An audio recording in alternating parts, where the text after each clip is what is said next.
Kia ora, I'm Sherry Grant, a Taiwan-born New Zealand pianist, cellist, poet, and festival organizer. It is the 31st of May 2025 here in New Zealand, and in today's episode 2 of Finding Scriabin interview series, I am delighted to chat with American pianist Matthew Bengtson. Matthew Bengtson offers a diverse repertoire and is one of the most persuasive advocates of the music of Scriabin and Szymanowski. In 2015, he toured with the complete Scriabin sonatas and performed in the historical Centennial Scriabin in the Himalayas Festival in Ladakh, India. Mr. Bengtson is author of the Coursera Massive Open Online Course, MOOC, Exploring Piano Literature, the Piano Sonata, is co-author of the Alexander Scriabin Companion, History, Performance and Lore, and curates the Exploring Repertoire YouTube series. He is Associate Professor of Piano Literature at the University of Michigan. Welcome, Matthew. Thank you. Great to be here. Going back to the beginning of your musical journey, when and why did you choose to be a pianist and also specialize on harpsichord and fortepiano? Can you share some memorable moments from your childhood? Well, I guess I'd have to start with the fact that I am indeed from a musical family. So my parents actually met in graduate school studying the organ in theological seminary. So they studied sacred music, and my father played church organ for many, many years. And so, we had a little piano at home, and my earliest thing was playing things by ear. I'd pick things up and I'd go and pick them out at the piano. And when I was a kid, I was not really so much into practicing, but I listened to a lot of music and I improvised a lot. And and I started composing music at a very early age. Not necessarily of great quality, but I was doing it. I was doing it with enthusiasm. And us kids back in those days, we don't have anything near like the number of distractions that there are these days. And my parents limited television, and there weren't a lot of kids around, and so the piano was just as undoubtedly it was back in the 19th century. It's such a wonderful way to entertain yourself, and so my imagination took flight on the piano. And so my mother's side of the family lived close to us. So my mother's father was an excellent amateur baritone who actually taught voice lessons in his house. And my mother's mother was a very fine pianist. She actually used to play on the radio when she was a young woman. And so he would, she would accompany his voice lessons, and they would always go to Tanglewood, and that was just sort of dinner time conversation. And they were huge supporters of me in music, my parents, and everybody knew music was an awfully difficult way to make a living. So it was always something I liked to do, but it wasn't something that sort of occurred to me that I might make a career out of. So I kind of had to work my way towards that ultimately. Um, so well, and this interview is ultimately about Scriabin, I suppose, and Scriabin had a decisive impact, actually. And I probably am jumping already to one of your later questions, but since you asked for childhood memories, that's how it's going to go, I guess. Um, but I enjoyed listening to Rubinstein playing Chopin. I enjoyed listening to Horowitz playing Liszt. I enjoyed Earl Wild playing romantic repertoire, basically. Um, and there was Horowitz in Moscow was on TV at that time, and it was a big thing, and we all wanted to watch it. It was very exciting, and so and I knew a fair amount of things that Horowitz played in his standard repertoire. And then, of course, the D sharp minor etude was one of his standard encores, and he would play the C sharp minor etude from Opus 2. And those were the two Scriabin pieces that I knew, and it was a pretty small sample, but boy, what fantastic pieces they were, right? And so Horowitz died when I was in high school, and of course, there was a big obituary in the New York Times, and and my grandfather used to cut chess articles out of the New York Times for me, or, anything sort of notable like that. So I got Horowitz's obituary, and it came with a discography. And so there was, well, there are the two CDs of Horowitz. There was the CBS one and the RCA one. And so the CBS one was on that uh, discography when Horowitz died. And so I was looking up and down, like, oh, we used to buy CDs, and back in those days, that was how you had an opportunity to get to know music. And so I bought that Horowitz CD of the CBS Masterworks that started with Opus 2 number 1, and it worked all the way to Vers la Flamme. And it was something I listened to over and over again.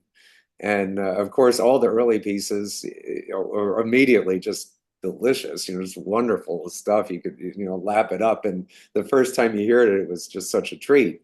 And you're always happy to listen to it again. But, there was this very strange music at the end. They had the Ninth and the Tenth Sonata and the Opus 69 and then the Vers la Flamme. And I don't pretend that it made sense to me in the beginning, but there was something about it. It was just fascinating. And, I guess it was a sort of challenge to get to know that music. And then, of course, what happens is once it grabs you, then that actually becomes your favorite thing, and there's nothing else like it. So all this happened that I'm describing. I was a junior in high school. And up to that point, I played well enough to give a recital, but I wouldn't say that, I was kind of coasting on talent and a certain amount of work that I did. I could memorize easily, and from all my doodling around, I understood harmony really well, which was, very valuable. But I was not anything like what you would call a really serious, diligent practicer. And that all changed when I confronted Scriabin etudes in high school. So there was the D sharp minor, which funny. I mean that piece was really quite a reach for me at that time. With all the jumping in the left hand and then the octaves with the things in the middle of them, it was uh, quite a struggle. But I kind of hammered my way through it, and then there was the C sharp minor, the Opus 42 number 5, which has always been one of my favorite etudes, and there was that second page where all the notes are going the different when the left hand's moving around. You have all the double sharps and everything, and yeah, I remember just struggling and struggling to get it. But there was something, you just like you want to get it, and in order to get it, you just have to keep at it. And so I guess kind of sadly, after I started really getting into practice, I did less composition after that, and then I got more and more serious about the piano. But that was definitely an important moment, in my biography, such as it is, when the piano really started to become important. Yeah, well, And from that time, I was really taken over by Scriabin, and I learned a lot of Scriabin music very, very fast. At that point, I just kind of like learned the notes very quickly, and could play them. And the Tenth Sonata especially is a piece that I think I just played through the Tenth Sonata at least once a day for many years. I just kept playing it and kept playing. I couldn't get enough of it. wow. So yeah, memorable moments of childhood, and how did fascination. I think I already hit your second question, maybe. Yeah, that's okay. But yeah, it's great because you recorded in 2015 the complete Scriabin sonatas. But from what you say, you've been practicing them for a very long time. You're more than ready. Oh That yeah, I had learned them all by the time I was 20. Yeah. So yeah, and so I had some time to live with them. But the rule for me is you don't record something if number one, you don't have something that you think is really important to say, Mhm. and number two, if you haven't really kind of extensively played the pieces in public. And all the boxes were checked in that case, so I went for it. Yeah, yeah. But you also wrote a book. You co-authored a book, the Alexander Scriabin Companion book. How did that come about? Was that also to celebrate the 100th year since he died? Well, the timing of that was really fortuitous, because Um, well, it was 2015. Well, oh, okay. I guess so the sequence was that I recorded first. I think this was in, see, it was probably in 2004, the first volume, the which is the red C. If you get these things on CDs, that was, the red one, so to speak. Um, and that had sonatas 3, 4, 5, 8, 9, and 10 on it. And I saw that that anniversary year was coming, and I had the other pieces in my repertoire. I hadn't played them quite as often. But I realized enough years in advance, I really had better do this and finish this project. And that's the perfect time to do it. And when I have it, then I'll have all the 10 sonatas and I can play them and, make concerts. So yeah, I did time it for that occasion. And I got what opportunities I could out of it. And some of the reviews of those recordings were, really wonderful, flattering reviews. And one of them came from John Bell Young, who happened to have already in his pocket, he had a contract to write a book on Scriabin. Scriabin was a major important composer for him for a long time, on whom he had done a lot of research.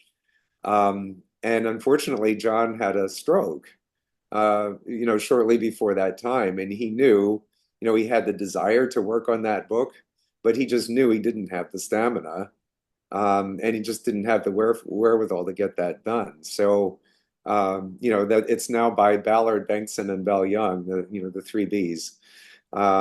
And John found the two of us, and part of it was because he was, the reviewer of my recording, which he liked. And it was a terrific opportunity for me because, Scriabin was obviously somebody that I had thought about a great deal for a long time, pianistically and musically and compositionally and harmonically and so forth. And that's what you'll read in that book. I just wish there were more books about him. I think there are still a lot of texts in Russian that's not been translated. So I think that's the Well, next. that is one project. And there are the Scriabin societies around the world, and that's one of our priorities is to get more of these Russian texts translated. Mhm. But I'm not complaining. I think it's a good thing. But what we were trumpeting the fact when our book came out that, hey, this is the first major important book on Scriabin in the English language since the Phoebe and Bowers biography, Mhm. which was quite a long time ago. Yeah. Um, which was true, but then only very shortly after we published, then there was Demystifying Scriabin, Mhm. and then there were the Notebooks of Alexander Scriabin, and there's quite a lot going on these days. So the field of Scriabin studies is very much alive right now. Yeah. Yeah. Yeah. I also want to mention it was actually also first Horowitz concerts recordings that actually inspired me into yeah Scriabin, but it's been dormant for a long time, and because I was primarily a cellist since I was young, Yes, right. piano's always been in the background, and then I decided, well, I really want to be able to play Scriabin, so I started playing piano more, and then yeah, and Well, I then do have a very short section in that book about thoughts for teachers and intermediate pianists, and Mhm. of course, a lot of Scriabin is dauntingly difficult, Mhm. um, but not all of it, and maybe not as much as you might think. And there are quite a number of pieces that are accessible if you're not a virtuoso pianist that are just beautiful pieces to play, and a lot of them are short. So even if the piece is a really tough thing, it might be a good thing for your technique to try to Mhm. figure out if you can hack your way through it. And you only have a minute's worth of music to solve Yeah, sometimes. yeah, exactly. Then that's why you were talking about Bauer's of Fabian Bauer's book, and I was thinking he was actually also he wrote a book about haiku as well. So this Yep, combination of haiku and Scriabin, especially Scriabin's short pieces, I was just thinking, well, we can make a concert out of that. miniatures. Yep. Yeah, yeah, yeah, yeah. Right. I first heard your performance in the trailer for Scriabin in Himalayas. That's a film made by Yarek Kodomsky in 2015, also for the same celebration. Can you tell us a bit more about that special concert and the movie? Well, I'm happy to do it, although I must say, Sherry, that I saw your interview with Yarek, and nobody can tell it the way he does because he was the organizer, and you both did a splendid job with that. So I'm gonna, Yeah, but I think maybe give you from your point of view as the performer, because you had to sure, play some solo and some in collaboration, and also I remember there was color, there was perfume. sure. Yeah, how did Yeah, that you're right. go? And with the monks in the background. Yeah, right. And I also must say I'm grateful. You're definitely one of our biggest fans, and so I appreciate that. And we're all waiting with bated breath to see what this movie's going to be. Mhm. Um, but I found out about this project not long before it happened. Actually, it was Anna Galboy, whom Scriabinists will all know. She wrote the article about Scriabin and the Possible, which is a riff on Simon Morrison's major article, Scriabin and the Impossible, where she's talking about the use of colors in Prometheus.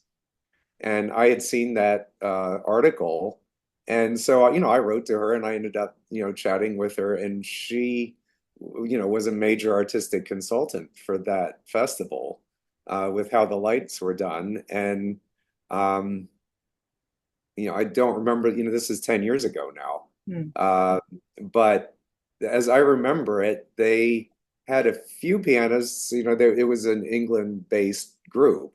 And they had a few pianists that they were, working with. And there was Cody Green and Christopher Smith, and they both ended up going.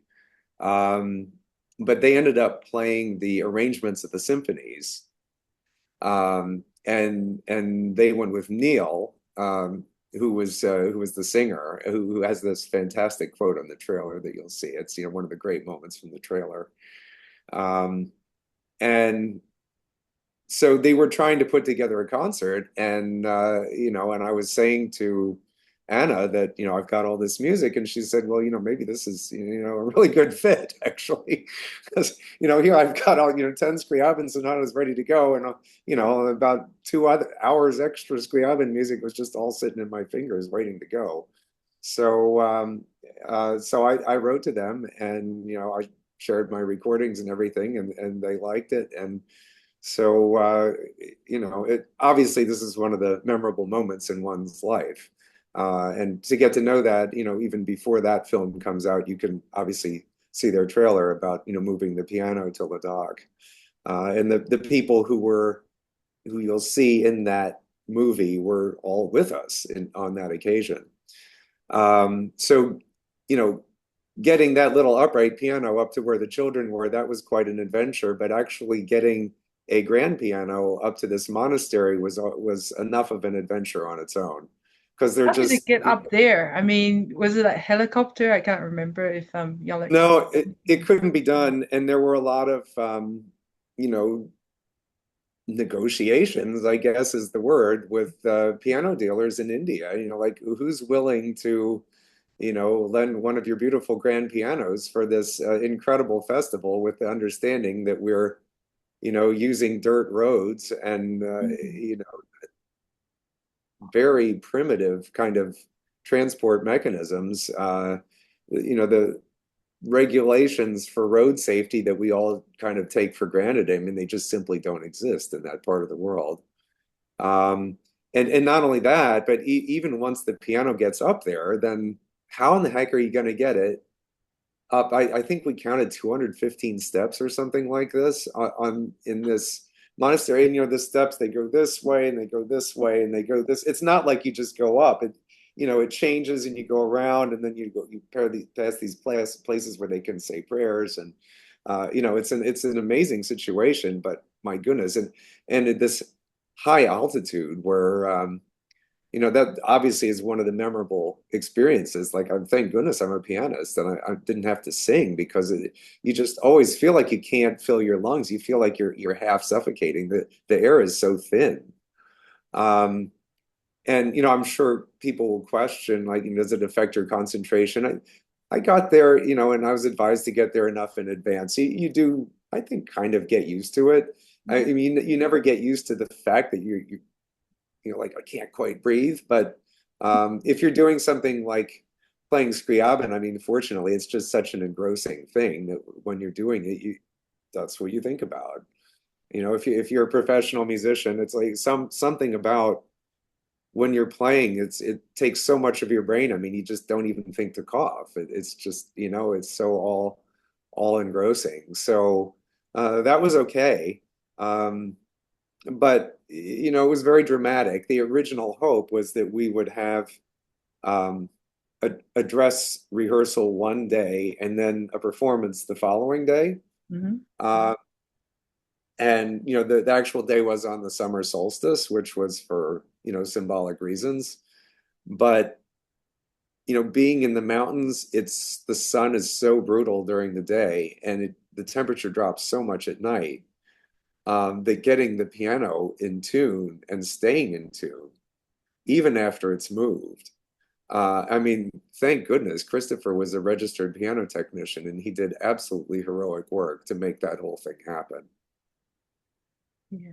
Um, So, there's that. And then, of course, the logistics for this are absolutely incredible. I don't remember at the moment exactly how Yorick described it, but, you had Michel Rudnitska there with his perfumes.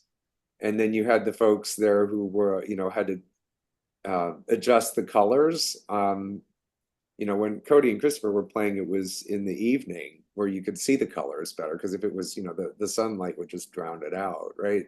Yeah. So, they also had to play in the cold, which, I was glad I wasn't the one doing that. I'm not good at that. Um, but, my concert started, if I remember, it was quite sunny. Uh, Um, it and I'm captured it. actually kind of a skin cancer patient. So, I remember I had on a lot of sunscreen during that concert. But otherwise, there was this, and we were there. It's a public space, and so here we are mounting this, incredibly, transcendental event, and there are these innocent people coming in wondering like, what the heck is going on here? Uh, and then monks who have no experience of Western music at all, and then the first experience being Scriabin. Hmm.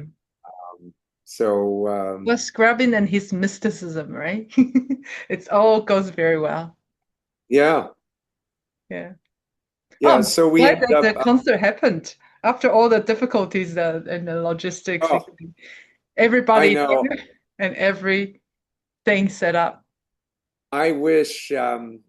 I do wish that we could have had the dress rehearsal as well because then we would have had double the video footage. Oh, yeah. Um, but it's kind of a miracle. I think I played five sonatas on that program. It was a huge program. Five sonatas and bunch of short pieces. And for what's coming out in the movie, obviously I had to accept enough of my own live playing. Everybody knows when you put out an edited CD that you're just taking cuts everywhere to hide the fact that you've ever made a mistake. But luckily, I think it was the seventh sonata I got through with hardly a wrong note, and basically every single short piece I took it and it was just basically fine.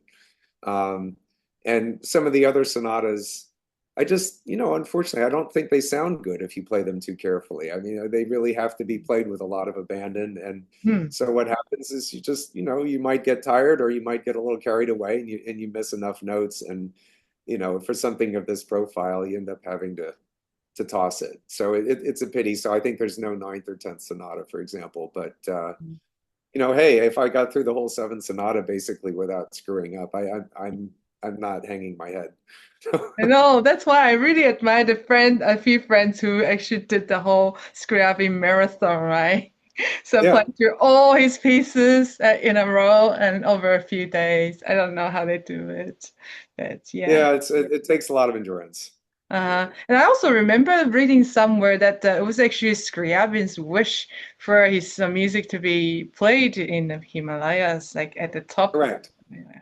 Mm, Yeah, he bought a plot of land in Darjeeling, apparently, yeah. with the understanding that that's, because India was kind of like one of the main homes of spirituality. Hmm.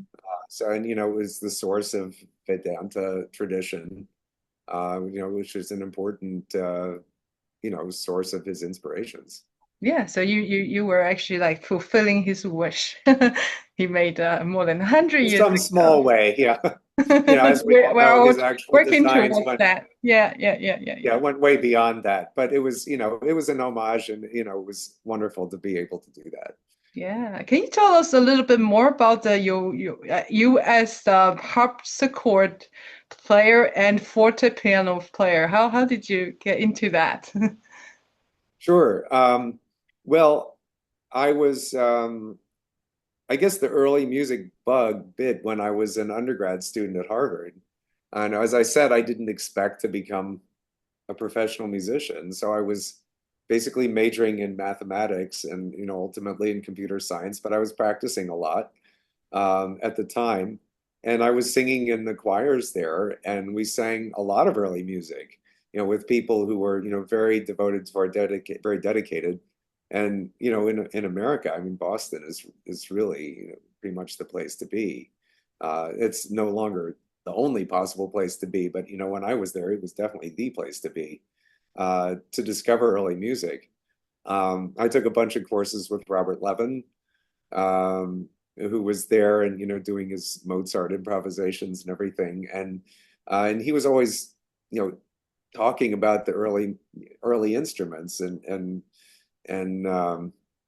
vouching, saying how important that was to your understanding of music. And I was mostly into Scriabin and romantic music at that time. It was not sort of my taste, but it was obvious that he had a point. And so I went up and I tried some of the music, and there was a late 19th century piano that with straight strings and made Brahms have a very different kind of timbre that made so much more sense to me. And when I played, they had a Viennese 5-octave piano that, I mean, nowadays I would say is a very unusual example of its type, but any instrument at all that's close to what that type of 5-octave Viennese piano, it's so different from anything that we have today that, if you have sense, it's like, oh, no wonder that's what they were writing for. That's why that music is the way it is. And it clicks and it makes sense. Mm. And when I went on to study music, I thought, well, you know, that's an important thing for me to understand. If I'm going to do Baroque music, I need to understand the harpsichord. Um, and and when I played it, it was it was just so much fun. It was so different. It was so crystalline. And I was listening again, I was listening to a lot of recordings. And I got into French Baroque music, and there was just something about I don't know how to describe it, but just the mood. There was a charm, there was a lightness about it. There was just something very attractive, and there was something easygoing about it, of course, that I didn't have in all this romantic stuff that I was doing. Do you think your And I got early pulled towards, pardon, go ahead. do you think your early fascination as composing and improvising actually contribute to your career also as a um, Baroque player? Because they used to have to do that a lot more than modern players, right? Oh, for sure. And also in our theory classes, we did a lot of figured bass exercises. Mhm. And we had to realize the figured bass in 4 parts with proper voice leading and everything, which I'm afraid hardly anybody teaches that anymore. And that isn't really the way that you play continuo on the harpsichord. That's a different story. I mean, I kind of had it was a funny thing. I actually had to be coached out of that. Um, but the ability to do it first is what you start with, Mhm. and to have the understanding of what leads to what, and then when you know what the notes are, and then you say like, oh, whoops, the flute's actually playing the third of the chord. I better emphasize the fifth, or at least make sure I don't double what they do. But that way of thinking became much more natural to me because I started by thinking about harmony and trying to write music and figure out how to put it together. Talking about harmony, I think it's almost the same what the jazz pianists, what jazz musicians have to do. They have to understand so much of harmony, right? And Scriabin's later works, it just sounded actually a lot jazzy. What do you think? I think everything's connected. It is absolutely, and it feeds right into it. You can, I mean, there are a lot of, I think the middle period pieces, especially, I mean, you could look at the Opus 37, for example, um, the Fourth Sonata, kind of the Opus 30s and 40s, where you have a lot of the extended dominant sonorities, um, that, whether they resolve to the tonic or not. I mean, that's a very characteristic jazz thing too, Mm, you can have an extended chord and then you can have it lead one way and it implies a tonic of some sort, but it's much more interesting if you don't actually state it. So they're playing a very similar game. Yeah. So I was just thinking about how diverse your repertoire is. You're not just celebrating the lesser known composers by recording their works on CDs, but also you're making choruses and short videos to educate and share your findings. Can you tell us a bit more about these interesting things that you do, that exploring this repertoire? Sure. Yeah. Well, thanks for helping me to promote this series, which was, it's a new series. It's called Exploring Repertoire, ER. It's not the emergency room, but I do feel like, there is kind of an emergency actually, because there's a lot of, it's like, oh, I mean, well, like me, I heard Horowitz do it and I wanted to do it too. So, like people out there, they hear somebody play the piece and then they want to play it too. And when it all ends up being standard repertoire, then everybody ends up playing the same things. And um, to actually go out and look at a musical score and get to know the music on your own, and then find your own version of it is much more difficult. Um, but as I said, when I was a kid, I used to browse a lot, and that was how I got to know Scriabin. When I was an undergrad, I was browsing in the music library. I made listen to a CD a day, basically. I probably hurt my studying a lot, but I really got to know music in a wide way. I could explore by pianist, I could explore by composer, by genre or something. Nowadays, of course, YouTube and Spotify, they all have algorithms to help you do it. So I mean, there's no excuse not to, go out there and explore and find your tastes and find out what's out there. But I had, I guess I started from pieces that I did explore when I was younger. Mhm. And some of the oddball stuff that I happen to play and have been attracted to. But then I made, over my work computer here, I have this whole database full of, I'll have a group of character pieces from one country. So I think I started with American character pieces, and then I'll switch to sonatas, and then I'll go to French character pieces, and then I'll go to variations or suites or something. And, it'll always alternate back to character pieces because there's the most of them. And, I try to record far enough in advance, so I've got plenty of material. But anybody who wants to get to know this series, I recommend the trailer. I put a trailer or a teaser kind of thing where, you'll hear about 10, 15 seconds of a bunch of pieces. And, depending on how broad your knowledge is, you might recognize one or two of them. I don't think very many people will know more than four or five of the pieces in that teaser. But that'll give you an idea what to expect from the whole series. And I'm sure that's the one that has the most hits at this point anyway. So if you Google Bengtson exploring repertoire, that's probably the thing that'll pop up, and that's where you start That's great. and find out where it goes from there. The latest thing I had on there was a piece called the Neue Davidsbündler by Theodor Kirchner, who's a composer I never even heard of actually until a year ago. I was just browsing uh, the American Music Teachers magazine. They had an interview with Lowell Lieberman, and thank God the interviewer asked him, like, are there any kind of obscure, lesser known composers that you think people should know? And he says, oh, Theodor Kirchner is a wonderful composer. Nobody knows him. Mm, Uh, and so I went to the library, and there are all these editions of his music that, probably nobody's ever opened. wow. But, he carried around a letter of recommendation from Schumann, and he was, well respected by Brahms and Grieg. And the music is great. It's very well worth hearing. That's just one example. Yeah, that reminds me of a composer that I never heard about until maybe about 6 years ago. I think a contemporary of Bach actually maybe took out a post that Bach um, no did refused a post that Bach actually took up, maybe if I remember correctly. His name was Christoph Grabner, and he Oh, wrote. Graupner, yeah. Yeah, I he think was a organists are music great. familiar with Viola Graupner. d'amore and viola and some concerti, and I just saw that on the CD. And these days, I try and unearth some relatively unknown New Zealand composers, and I bring New Zealand music around the world as well in Good concerts. for you. Yeah, it's appreciated. Maybe one day you will do a series of yeah, music from Down Under. Next year I'm doing a festival to promote music down under and getting even more new works written in these two countries. Good Yeah. for you. Yeah, that's a great project. Yeah. Okay. So do you have any advice for young pianists who are trying to play Scriabin's music? And yeah, what do you think Scriabin's music can bring to the world?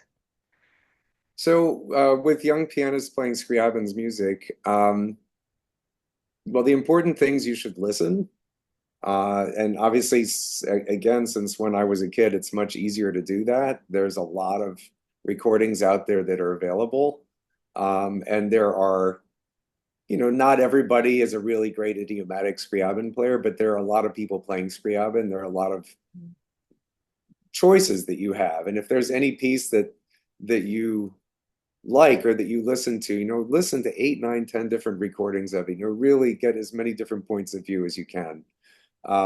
Listen to as many different pieces as you can to help and breathe that style. So listening is very important. Take an interest in the theory. Um, and my chapter in the Alexander Scriabin Companions intended exactly to help you do that. So I mean, literally, our book is there to be user friendly. So, well, okay. So I guess I'm jumping to the third thing, which is to read. So you should listen, you should study, and you should read. Mm. Um, and the reading part, our book is not the most technical. It's not the most advanced. And if you want to learn more, you can always go. I mean, Demystifying Scriabin is an extremely deep book. There's a lot of fascinating stuff and it's very rich. It's very up to date. And there's articles, there's the Scriabin Society Journal and things that, like the latest research. But our book is a good entry point. So, and that's what we wrote it for, really, is just accurate information, what you want to get, right at the get-go. Mm. Um, so, with the harmonies, understanding the harmony is absolutely critical to playing Scriabin well. I have had students who could play. I had a student who played a Prokofiev concerto unbelievably well, and so he said, like, oh, I always wanted to play Scriabin fifth. And I thought, oh, of course, because for me, Scriabin fifth came very quickly, and Prokofiev concertos took forever. Um, but it turns out in his case that the Scriabin was really tough because he didn't have the feeling, just Right. didn't understand how these notes stack up from bottom to top, and you'll end up misreading accidentals. You won't Right. understand kind of how things fit together, or where's the music going and what kind of flavor does it have, depending on what that harmony is. So um, those are the things I think are important. I remember tomorrow is going to be the symposium, right? SSA That's right. symposium. Were you're going to be there as the vice president? Oh, unfortunately, this is the first event that I've missed. I just recorded the Transcendental Etudes of Sierra in Spain, Hmm. and our kids are at the end of their school's year. I just have had too much going on, but Right, right, right. uh, But can you tell us a little bit about what's going to happen tomorrow? Because you're sort of on yeah, the. well, it's a symposium. There are you know, quite a number of important presentations going on. Bruno Vlahek is going to be there giving a performance. Lindsay Macchiarella is I think we call her our historian. She's actually at work on a new biography of Scriabin. Speaking of, Mhm. uh, new. research that's going on or new things to read. And there are a few, smaller lecture recitals on, late Scriabin sonatas. Lots of really great stuff. So, it's so sad I can't be there, but it is available on a Zoom link, and so I'm going to be following it that way. Okay, I hope it gets recorded because we could use some of that material maybe at the end of the year for the big festival I'm putting together. Yeah, well, let's stay in That touch would be for great. sure. Yeah, Yeah. yeah. Well, thank you very much, Matthew. For more information on Matthew Bengtson's CDs and publications, you can find them on his website, www.mattbengtson.com. And I will now conclude with the beautiful trailer of Scriabin in the Himalayas, where I first heard Matthew's performance and was very impressed. The first version of this film was published at the 2022 International Scriabin 150 Festival, and I look forward to the premiere of the final version of this 2015 film, 10 years after it's been made, later this year in 2025. And you can find an interview of the film director, Jarek Kotomski, on my YouTube channel, www.youtube.com/Sherry Grant. Thank you. Thank you, Sherry.